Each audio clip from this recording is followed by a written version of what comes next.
Bayangin, lu capek kerja, gaji tipis, harga naik terus. Tapi di kepala lu ada satu pikiran yang bikin lu masih bisa tidur nyenyak.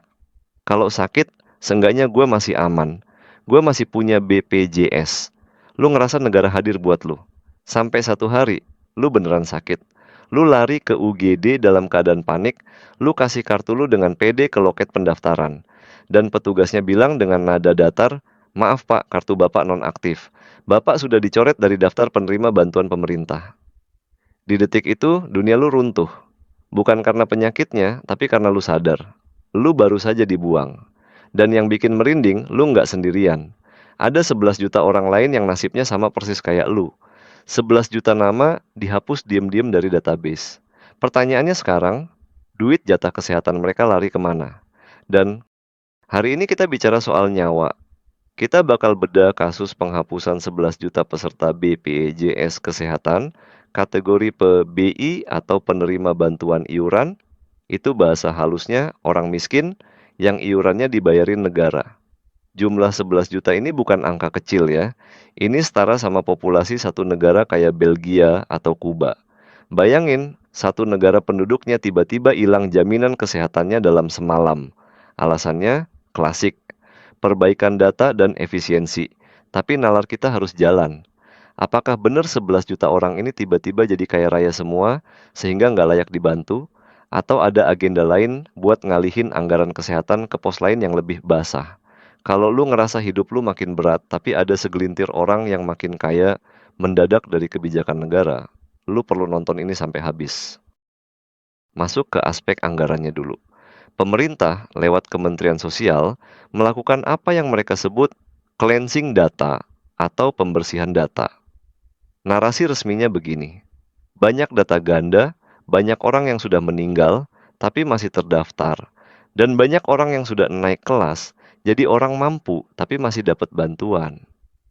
Oke, di atas kertas, argumen ini masuk akal. Kita juga nggak mau duit pajak kita dipakai buat bayarin iuran orang mati, atau orang yang punya mobil dua. Tapi coba kita bedah isi kepalanya. Angka 11 juta itu gila-gilaan. Kalau itu dibilang error data, berarti selama ini sistem pendataan kita bobrok parah. Tapi kalau itu dibilang orang yang sudah mampu, pertanyaannya, kapan ekonomi kita meroket sampai 11 juta orang miskin tiba-tiba jadi orang kaya? Ini bau amis. Pola strukturalnya kebaca banget. Setiap kali negara butuh ruang fiskal atau bahasa kerennya butuh duit cash buat proyek lain, pos yang paling gampang dipotong adalah subsidi sosial. Kenapa? Karena rakyat miskin nggak punya lobby politik. Mereka nggak punya buzzer. Pemerintah klaim penghematan ini bisa nyelamatin triliunan rupiah uang negara. Tapi ingat kata-kata gua, bukan cuma soal angkanya, tapi cara uang itu dialirkan. Apakah uang hasil hemat dari kesehatan orang miskin ini dialihkan buat ningkatin fasilitas puskesmas atau buat beli obat yang lebih lengkap? Nyatanya enggak. Seringkali duitnya digeser buat nambal defisit di pos lain yang jauh panggang dari api sama urusan perut rakyat. Ini bukan efisiensi, ini pengalian prioritas secara brutal. Dan bahayanya nyata, bukan cuma soal duit tapi soal nyawa. Sekarang kita masuk ke aspek sosiologi dan kejadian di lapangan. Bayangin skenarionya. Lu buruh harian atau pedagang kecil, selama ini lu taunya lu terdaftar sebagai PBI. Lu nggak pernah dapat notifikasi, nggak ada WA, nggak ada surat cinta dari Dinsos kalau nama lu dicoret. Lu baru tahu pas lu sekarat. Pas lu stroke atau anak lu demam tinggi kejang-kejang, lu bawa ke RS. Kartu ditolak. Sistem bilang non-aktif. Lu disuruh bayar umum. Duit dari mana? Gaji lu pas-pasan buat makan. Rumah sakit bilang, urus dulu ke dinas sosial, Pak. Lu tahu birokrasi kita kayak gimana? Lu harus minta surat pengantar RT, RW, kelurahan, kecamatan, baru ke dinsos. Itu butuh waktu berhari-hari. Penyakit nggak bisa nunggu birokrasi. Jantung lu nggak bisa di-pause sambil nunggu tanda tangan Pak Lurah. Ini yang gue bilang silent killer. Pembunuhan administratif. Mekanisme reaktivasi itu ribetnya minta ampun. Ada aturan yang bilang kalau lu udah nonaktif lebih dari 6 bulan, lu harus daftar ulang dari nol dan masuk daftar tunggu. Daftar tunggu, men. Orang sakit disuruh masuk waiting list kayak mau beli tas branded. Ini pola klasik birokrasi. Melempar tanggung jawab. Pusat bilang itu urusan daerah. Daerah bilang kuota dari pusat dikunci. Rakyat dipimpong di tengah-tengah sampai mati pelan-pelan. Bikin nyesek kan? Tapi ini realita jutaan orang sekarang. Rasa aman yang lu punya kemarin ternyata cuman ilusi. Terus, kalau rakyat buntung, siapa yang untung? Penghapusan PBI ini secara tidak langsung memaksa orang-orang yang agak miskin atau rentan miskin untuk daftar jadi peserta mandiri. Lu dipaksa bayar sendiri.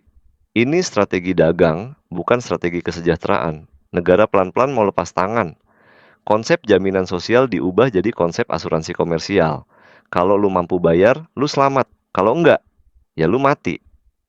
Lebih parah lagi, penghematan anggaran dari sektor kesehatan ini seringkali dipakai buat memuluskan proyek-proyek mercusuar yang perputaran uangnya cepat, kayak proyek fisik, infrastruktur, atau program-program bansos dadakan yang rawan banget ditunggangi kepentingan politik. Kesehatan itu investasi jangka panjang. Nggak ada gunting pita di peresmian orang sembuh dari sakit. Makanya, bagi politisi, kesehatan itu nggak seksi. Ini membuka peluang bagi pemain titipan. Anggaran yang ditarik dari BPJ SPBI ini, jadi uang bebas yang bisa dialokasikan ulang, dan kita tahu di Republik ini setiap ada realokasi anggaran besar-besaran, di situ ada pesta para pejabat serakah. Kesejahteraan rakyat seringkali cuma jadi kedok. Di atas kertas, efisiensi tercapai. Di realita, rakyat kecil yang dipaksa menanggung biayanya dengan nyawa mereka. Ini cacat secara moral. Kesimpulannya, penghapusan 11 juta peserta BPJ SPBI ini bukan sekadar urusan administrasi atau merapikan data Excel. Ini adalah cerminan prioritas negara yang mulai bergeser. Dari yang tadinya melindungi yang lemah, jadi menghitung untung rugi layaknya korporasi. Kalau pola ini dibiarin, jangan kaget kalau besok-besok subsidi lain yang dicabut. Listrik, gas, atau mungkin pendidikan. Saran gua buat lu semua, cek status BPJS lu sekarang. Cek status BPJS orang tua lu, tetangga lu yang kurang mampu. Jangan nunggu sakit baru ngecek. Karena kalau udah masuk UGD, maaf dari petugas administrasi nggak bakal bisa nyelamatin nyawa lu. Tapi nalar kita harus jalan.